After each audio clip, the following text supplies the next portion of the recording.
The night was still in Jasper Creek, Arizona, a small town nestled under a vast, inky sky, usually peppered with the familiar glow of distant stars. But tonight was different. Tonight, the stars seemed muted, overshadowed by a far more unsettling display. It began subtly, a flicker at the edges of perception, like heat rising off asphalt on a summer day. Then, the streetlights. One by one, they began to pulse, not with the steady rhythm of a failing bulb, but with an erratic, almost intelligent cadence. Sheriff Brody, a man who'd seen his fair share of strange in his 30 years on the force, leaned back in his patrol car, his brow furrowed. He'd received a dozen calls in the last hour, all reporting the same thing. The lights were acting up. But it wasn't just the street lights. Residents claimed their televisions were displaying static patterns that shifted and swirled in impossible ways, their smartphones flickering and rebooting without reason. Even the town's old radio station, usually broadcasting classic country hits, had fallen silent, replaced by a low, guttural hum that seemed to vibrate in the very air. Brody had driven the length of Main Street twice, the eerie, pulsating glow of the street lamps casting long, distorted shadows. He'd checked the power substation on the edge of town. Everything there seemed normal, the equipment humming with its usual, reliable drone. The power company was baffled, reporting no widespread outages, no surges, no anomalies on their grid. Yet Jasper Creek was bathed in this bizarre, unsettling light show, a silent, chaotic symphony of technological malfunction. Old Mrs. Henderson, who lived on the outskirts of town and swore she'd seen flying saucers back in the 60s, called again, her voice trembling. "Sheriff," she'd said, "it's the shimmer. It's like they're trying to speak through the electricity." Brody had tried to reassure her, attributing it to old age and an overactive imagination. But as he looked up at the sky, where the stars seemed to be peeking through a faint, almost invisible veil of shimmering energy, a seed of doubt began to sprout in his mind. This wasn't a power surge. This felt different.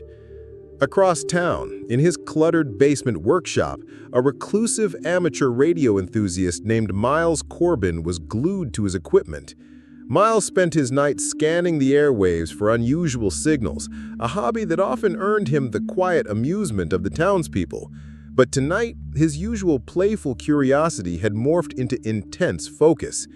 His scanners were picking up something extraordinary, a complex series of non-repeating radio frequencies emanating from everywhere. It was as if the entire town's electrical grid had become a giant antenna broadcasting a message in a language no human ear was meant to understand. The humming Mrs. Henderson described?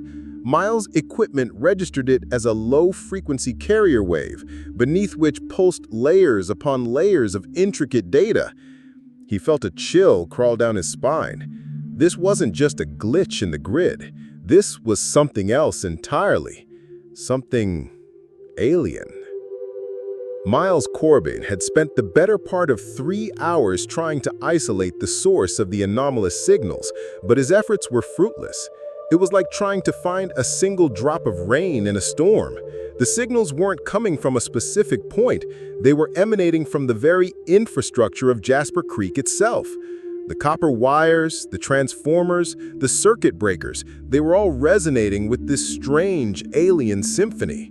He tried to record the transmissions, but each playback produced a different set of frequencies, a new, indecipherable pattern. It was as if the data was alive, constantly shifting and evolving. Meanwhile, Sheriff Brody had decided to take a drive out to the interstate just to see if the phenomenon was localized to Jasper Creek.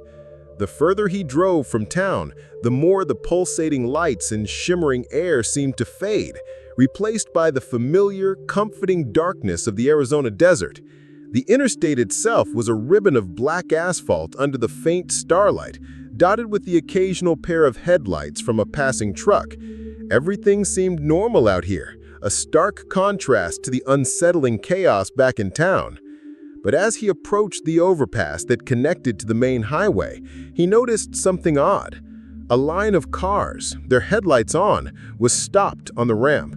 Not an accident, no flashing emergency lights, just a silent, motionless queue of vehicles. Brody pulled his patrol car onto the shoulder and got out, his hand resting on his flashlight. The air was still, and an unnatural silence seemed to blanket the scene. He walked towards the line of cars, his footsteps crunching on the gravel. The first car, a late-model sedan, was running, its engine a low thrum in the quiet night. Inside, a man in a business suit sat behind the wheel, his hands on the steering wheel, his eyes staring straight ahead, unblinking. Brody tapped on the window, but the man didn't react. He tapped again, harder this time, his voice sharp. "Sir, are you all right?" The man remained motionless, his expression blank, as if in a trance.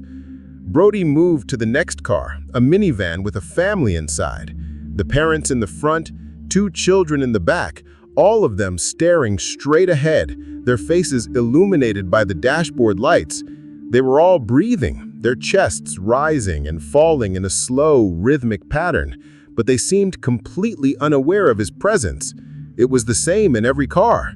Dozens of people, frozen in time, their vehicles idling, their gazes fixed on some unseen point in the distance. They weren't sleeping, they were paused. A cold dread washed over Brody. This was more than just a power surge or a strange light show. This was something else entirely. He looked back towards Jasper Creek, at the faint pulsating glow on the horizon, and the pieces began to click into place. The strange lights, the chaotic signals, the silent commuters, they were all connected. It was as if the town, and now the people within it, were being reprogrammed, their minds and their technology caught in the grip of an unseen, silent force. The glitch in the grid wasn't just a malfunction, it was an invasion. A cold sweat trickled down Sheriff Brody's back as he walked slowly back to his patrol car, his eyes scanning the silent, frozen commuters. His gut screamed at him to run, to drive as far away from this place, from this eerie stillness as he could. But he was the sheriff.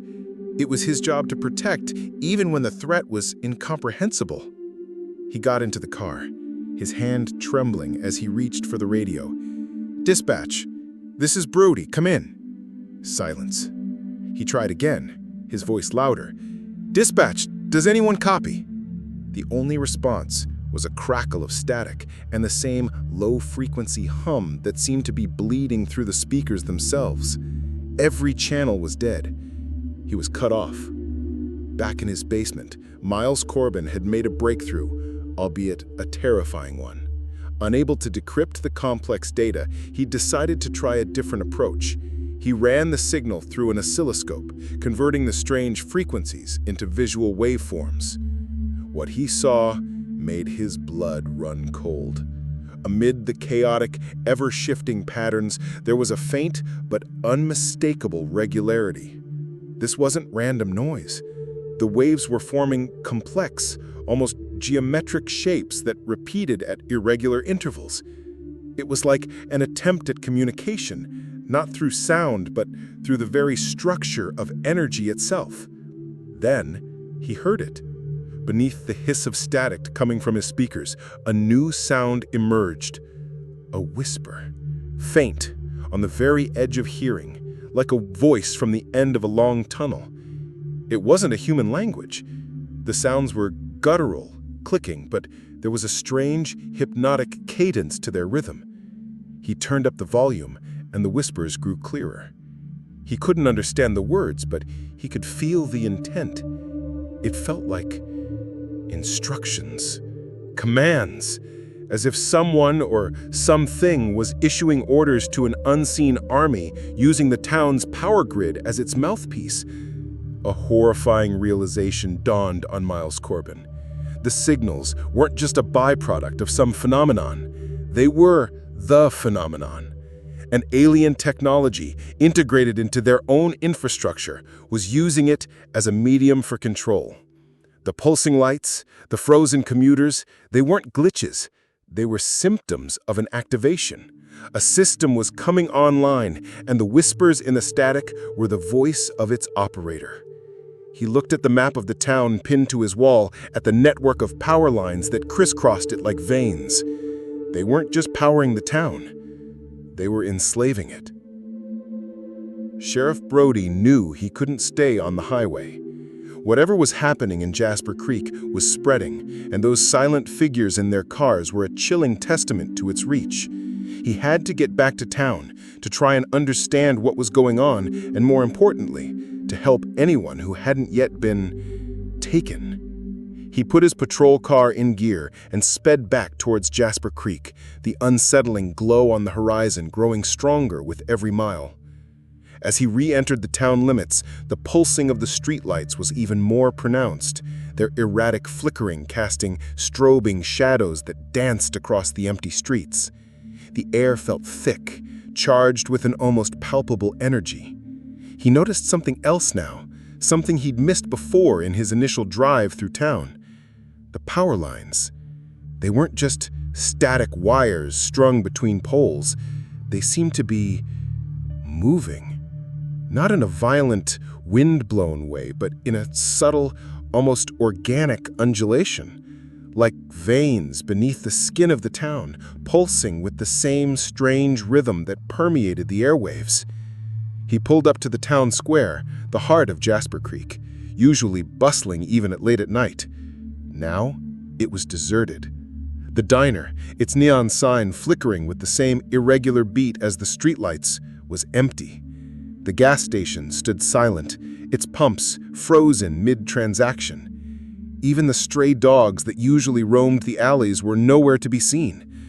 The silence was broken only by the intensifying hum and the rhythmic thrumming of the power lines overhead. Suddenly, a figure stumbled out of the shadows of the hardware store. It was Mrs. Gable, the town librarian, her face pale and drawn, her eyes wide with terror. "Sheriff, oh thank God," she gasped, her voice hoarse. They're inside everything. The phones, the computers, even the appliances." Brody helped her towards the patrol car. "Mrs. Gable, what are you talking about? What's inside them?" "The signals," she cried, clutching his arm. "I heard them, whispers on my phone, even when it was turned off. The television started showing symbols, not programs. And the refrigerator, it started humming, Sheriff, but not like a normal refrigerator. It was alive!" Her words echoed Miles Corbin's findings in the basement. The alien technology wasn't just using their infrastructure, it had somehow infiltrated it at a fundamental level, turning everyday objects into conduits for its silent, controlling influence. As Brody looked at the power lines above, now visibly pulsing with a faint, internal light, he understood. The glitch in the grid wasn't just a malfunction. It was a takeover. The wires weren't just carrying electricity anymore. They were carrying something else. Something alien. Something alive. Miles Corbin's basement felt like the epicenter of a storm. The whispers from his speakers were no longer faint. They were a constant, overlapping chorus of clicks and guttural tones. His equipment, pushed to its limits, was hot to the touch. He'd managed to isolate a coarse sequence in the signal, a recurring pattern that seemed to act like a kind of operating system. It was the base code from which all the other chaotic transmissions stemmed. And within that code, he found something that made his blood freeze. Coordinates. Not for a distant star or a galaxy, but for a location right in the heart of Jasper Creek. The old, decommissioned cellular tower on Miller's Ridge, overlooking the town. He had to warn Brody. He grabbed his old battery-powered walkie-talkie, a relic from his childhood, hoping its simple analog technology would be immune to the sophisticated interference plaguing the town. "Sheriff Brody, can you hear me? This is Miles Corbin. Come in, Sheriff." He was met with a burst of static, but then a faint, crackling voice broke through. "Miles, is that you? Where are you?" "I'm in my workshop. Miles said, his voice a strained whisper. "Listen to me. The source, it's the old cell tower on Miller's Ridge. The entire grid is being controlled from there. It's acting as a broadcast antenna, a massive one." Brody's voice was grim. "I'm on my way. Stay put, Miles. Don't go anywhere." The connection died, dissolving back into the humming static. Brody helped a still-shaken Mrs. Gable into the passenger seat of his patrol car. "Stay down," he commanded, his voice leaving no room for argument. "I have to check something out." He sped through the deserted streets, the town now a ghostly landscape of strobing lights and undulating shadows. As he drove towards Miller's Ridge, the hum grew louder, the vibrations more intense. It was no longer just a sound, it was a physical pressure, a weight on his chest. The access road to the cell tower was unpaved and treacherous, but Brody navigated it with grim determination. As he neared the top of the ridge, he saw it. The tower wasn't just a lifeless steel structure anymore. A soft blue-white light pulsed from its base, traveling up the lattice of metal in waves, culminating in a brilliant, silent corona at the very top. The air around it crackled with energy, and the ground itself seemed to vibrate in time with the rhythmic hum. At the base of the tower, nestled amongst the transformers and junction boxes, was something that didn't belong. A device. It was sleek, non-reflective, and covered in the same kind of complex geometric patterns Miles had seen on his oscilloscope. It was seamlessly integrated into the town's power infrastructure, its alien design a stark contrast to the familiar human technology it was controlling. This was the heart of the infection. The glitch in the grid had a physical source. Sheriff Brody parked his patrol car a safe distance from the pulsing cell tower, the blue-white light radiating an almost unbearable intensity. He grabbed his shotgun from the rack, chambered around, and cautiously approached the perimeter fence. The air crackled with static, and the hairs on his arms stood on end. He could feel the alien energy emanating from the device at the base of the tower, a silent, potent force that seemed to hum directly into his bones. He needed to disable that device, but he had no idea how. It looked utterly alien, its smooth, dark surface devoid of any recognizable switches or interfaces. As he circled the fenced-in area, he noticed movement in the distance, down the slope towards the town. Figures were emerging from their homes, their forms silhouetted against the erratic flashing of the streetlights. They moved slowly, deliberately, their gait stiff and unnatural. It was as if they were sleepwalking, but with a disturbing sense of purpose. They moved with a strange coordination, as if part of a single, unified entity. He recognized Mrs. Henderson among them, her usual cheerful face now a mask of vacant serenity.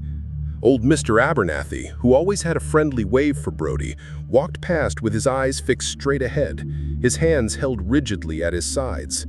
It was the entire town, slowly, inexorably being drawn towards something. Brody raised his radio. "Miles, can you hear me? They're moving. The people, they're leaving their houses, walking, like zombies." Miles's voice crackled back, strained with urgency. "Sheriff, the signal, it's intensifying. The core sequence is repeating, over and over. I think it's activating them. Their minds, they're being overwritten, controlled remotely." "Controlled by what, Miles? That thing at the tower?"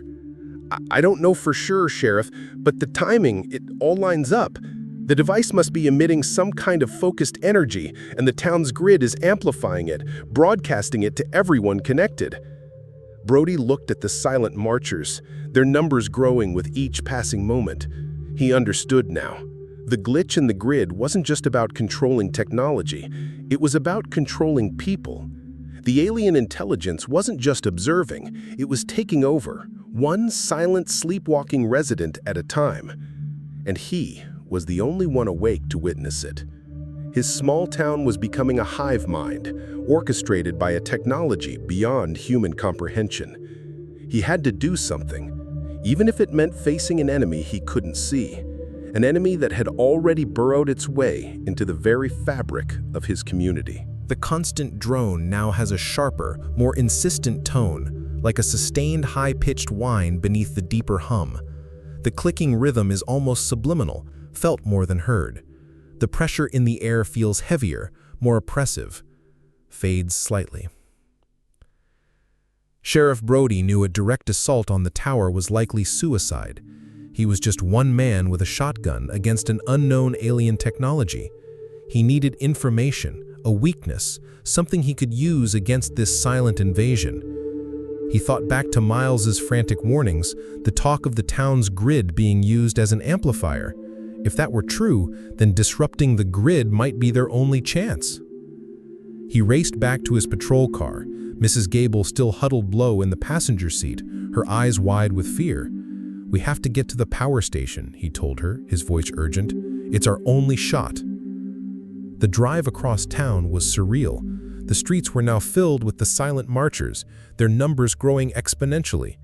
They moved like a tide, flowing towards an unseen center, their vacant eyes reflecting the erratic flashes of the streetlights. Brody had to drive carefully, weaving through the throng of unresponsive citizens. It was like navigating a nightmare.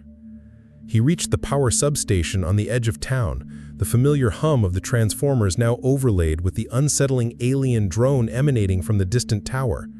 The chain-link fence surrounding the facility was intact. He pulled out his bolt cutters and quickly snipped through the links, pulling the gate open. Inside, the control room was eerily quiet. The usual array of blinking lights and humming machinery was subdued, as if the alien influence had seeped even into the heart of their power infrastructure. Brody found the main breaker panel, a complex array of switches and dials. He had no idea which one controlled the town's main power feed. Flipping the wrong switch could have catastrophic consequences. Just then, his walkie-talkie crackled to life. It was Miles, his voice laced with static but clear enough to understand. "Sheriff, I think I've found something. Remember Old Man Hemmings, the retired electrical engineer? Yeah, what about him? He was always paranoid about EMP attacks, solar flares, you name it. He built a completely isolated manual backup system for his house, powered by old generators and batteries.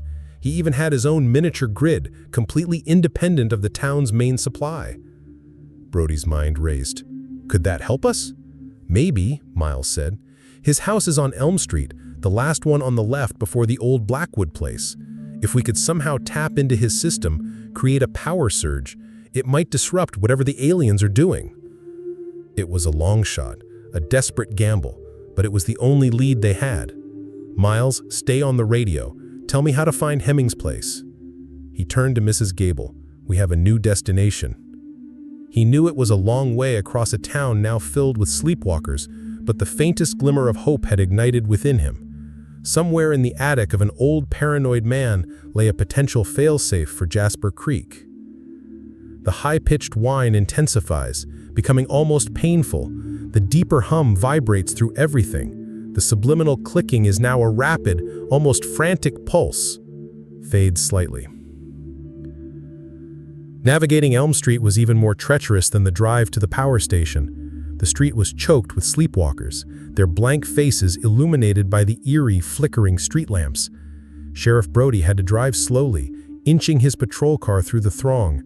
The metallic scrape of their bodies against the vehicle sent shivers down his spine. He kept his eyes peeled for the last house on the left, a small, unassuming bungalow shrouded in the deep shadows of overgrown trees. Finally, he spotted it, its darkened windows a stark contrast to the pulsating glow of the rest of the street. He pulled into the driveway, the tires crunching on the gravel. The house looked deserted, but Miles's information was their only hope. He turned to Mrs. Gable, her face pale but resolute. "Stay here, lock the doors. I'll be back as soon as I can." He grabbed his shotgun and cautiously made his way to the front door. The door was unlocked. He stepped inside, his flashlight beam cutting through the thick darkness. The house was filled with the musty smell of disuse and the faint scent of old electronics. He moved through the living room, his senses on high alert, listening for any sound above the pervasive hum. "Miles, you there?" he whispered into the walkie-talkie. "Yeah, Sheriff, loud and clear. Hemmings' backup system. It's all in the attic. He had a pull-down ladder in the hallway coat rack, behind the coat rack." Brody found the hallway closet, his flashlight beam revealing the coat rack and behind it, the telltale outline of a pull-down ladder concealed in the ceiling. He pulled the cord, and the ladder creaked down, releasing a cloud of dust. Climbing into the attic, he found himself in a cramped space filled with forgotten relics and dusty boxes. But in one corner, illuminated by his flashlight, was what he was looking for. A series of heavy-duty batteries, a couple of old gasoline generators, and a complex network of thick, insulated wires connected to a crude, hand-built control panel covered with switches, gauges, and handwritten labels. This was Hemming's isolated power grid, a technological island in a sea of alien control. "Miles, I'm in the attic. I see the system. What do I need to do?" "Look for a big red lever, Sheriff. It should be labeled Emergency Surge. That's what you need to flip. It'll overload his small grid, hopefully sending a powerful enough surge back into the main lines to disrupt the alien signal." Brody scanned the control panel, his heart pounding in his chest.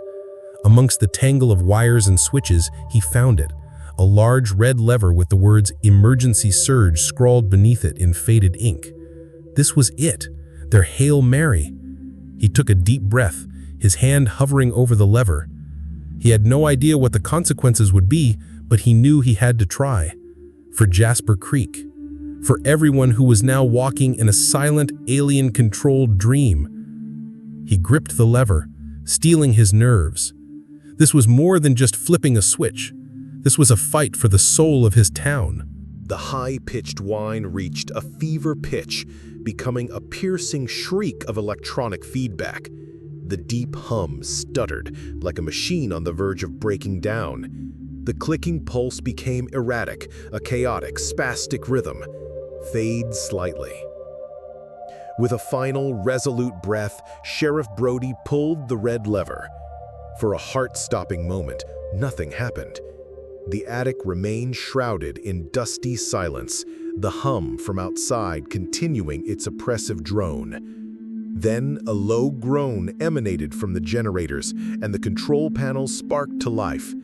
The gauges on the panel shot into the red, and a deep, guttural roar filled the small space as the old machines, dormant for years, roared to life. The surge was instantaneous.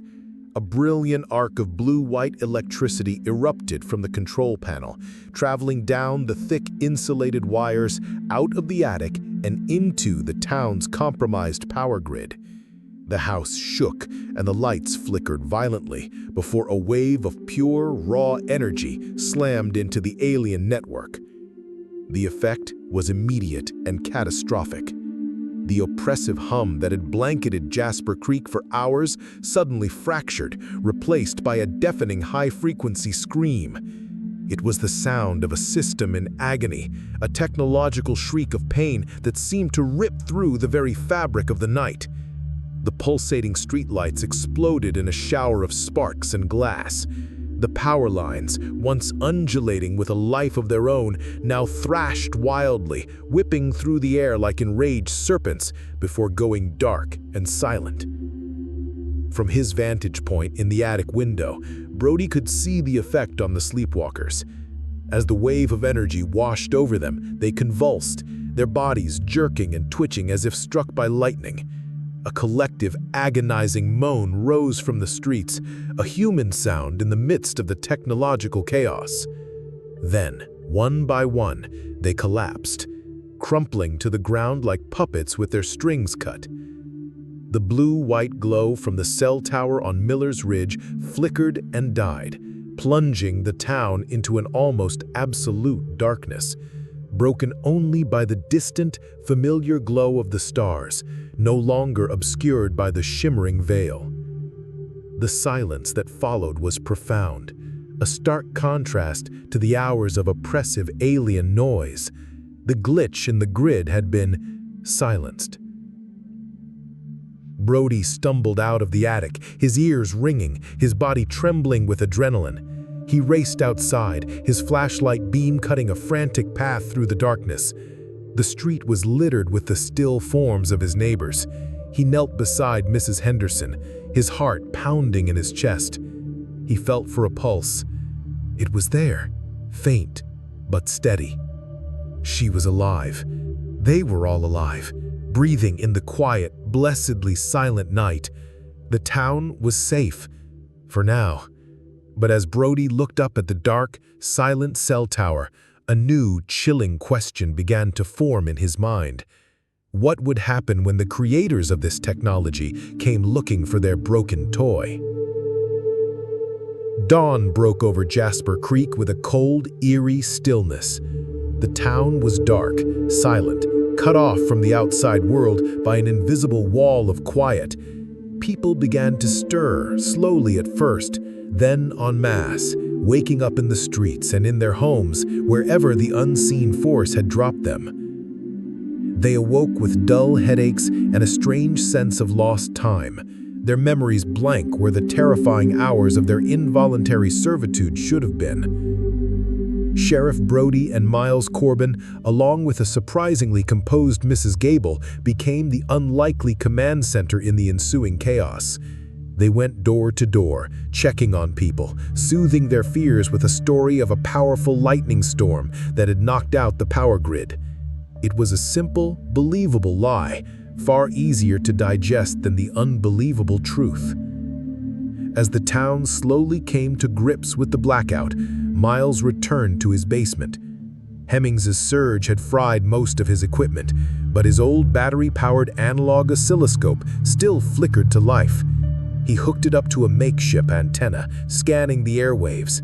Silence. No whispers, no codes, no phantom signals. The alien presence was gone, as abruptly as it had arrived. But then, on the very edge of the shortwave band, he caught something. Not the complex control signal from before, but a single, short burst of data, repeating every few minutes. It was simple, binary, a distress beacon. Brody stood on Miller's Ridge looking out over the crippled, silent cell tower. The alien device at its base was dark and inert, its smooth surface now looking dull and lifeless. But it wasn't destroyed, it was merely offline. A cold certainty settled in Brody's gut. This wasn't over. This had just been the first wave. They had fought it back, but in doing so they had made noise, sent a scream into the cosmos that anyone or anything could have heard. Jasper Creek was safe, for now, but it was marked. It was a pinprick on a map unseen by human eyes, a place where alien technology had failed. And as the sun rose over the quiet, unsuspecting town, Brody couldn't shake the feeling that he and Miles hadn't just won a battle, they had just announced a war. And now, they were waiting, under the silent sky, for the reply.